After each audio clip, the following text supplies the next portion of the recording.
Hey kids, this is Ivan. How you doing? Early April, Francois Letarte, JDRD30, and most of his family came down, hung out with my girlfriend and I, and we had a really nice visit. Probably there for a couple of days. His middle son was looking at, we're going to a concert. And so that was kind of one of the reasons for coming down to Connecticut. And so it was really, it's always neat to hang out with them. They're just a nice bunch of people. It's too bad his oldest son didn't come down, but he was busy doing some other stuff. I think a concert and a party and all that kind of stuff. So, good for him. But Francois and I got to talking as we're driving to a gig of mine. And we're talking about what games we're playing, what's going on, in our lives in general. And he said he was playing a game of Uncharted Worlds, which is a PBTA game, and it uses a 2d6 mechanic.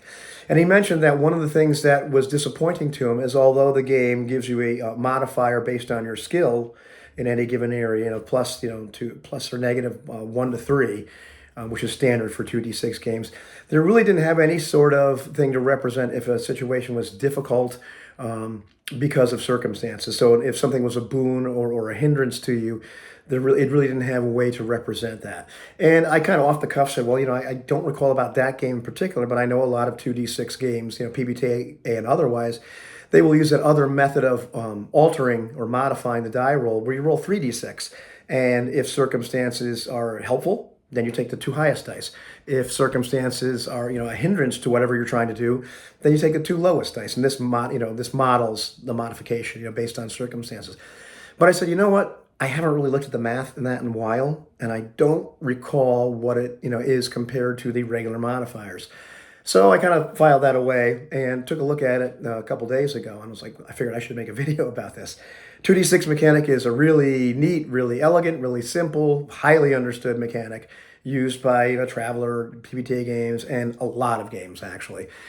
And if you haven't ever looked at it, one of the things that you'll notice right away when you're looking at the math of this mechanic is that modifiers are extraordinarily powerful. And in fact, there's been discussion based on the idea that the original +1 sword in Dungeons and Dragons was supposed to be a lot more powerful because, the mechanic used in chainmail was 2d6. And then they had this alternate set of rules where you could roll a d20.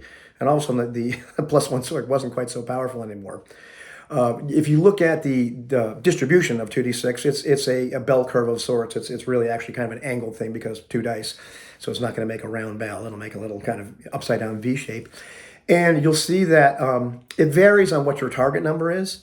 But in the middle, if the target number is 7, it's actually plus or negative 15%, right around there. Not exact, but close enough for government work for the purposes of this video.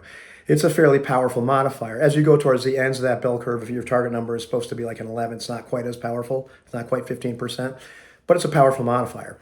When you look at plus or negative 2, well, that's more like plus or minus 25% in the middle. And plus 3 is around plus or minus 40.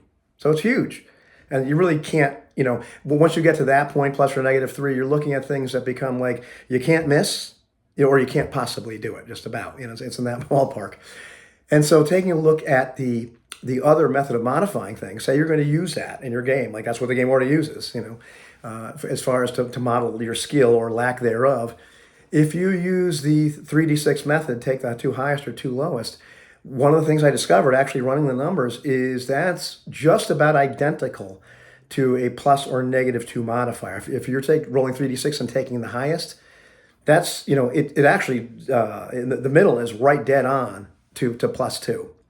It's a little bit more curved, but, once again, it's almost a complete modeling of it. And you start to see that if you have a positive modifier and you have a boon to your roll, the net result is ridiculous. You might as well not even roll. You're going to actually, make the roll. And if the reverse is true, and you're not terribly skilled at something, and maybe you have a -1, -2, and you have some kind of hindrance to your die roll, well, you're not going to make it. So it's, it's not as useful as I thought. It's not as nuanced.